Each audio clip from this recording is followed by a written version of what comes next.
All right, we've landed in chapter 10, one of my favorite chapters because it talks about close relationships and it talks about communication within those.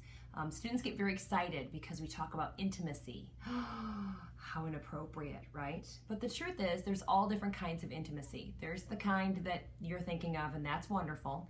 But there's also emotional intimacy, financial intimacy, I have them listed here, physical intimacy, intellectual intimacy, and intimacy that happens from shared activities.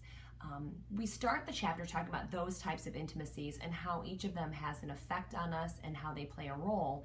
And then in the back of the chapter, near the end of chapter 10, we talk about how the loss of someone in our group, in our circle that we were at one point intimately related with, and how that affects us. One of the concepts, and it creeps students out when I talk about intimacy and then I talk about family, but remember, there's different kinds of intimacy, not just naked time. Intimacy when you lose an aunt, lose an uncle, lose a grandparent, lose a parent.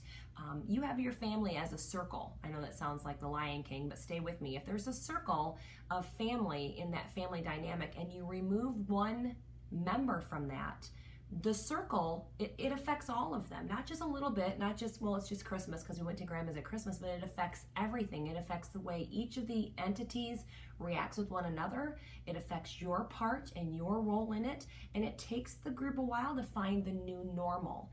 It's happened for centuries. It will continue happening for centuries, but it's really important as we go through chapter 10 to talk about those close relationships and how they have an effect. We're going to watch a couple of different clips this week, and I hope that you enjoy them, and I hope that you fully embrace the concepts of close relationships.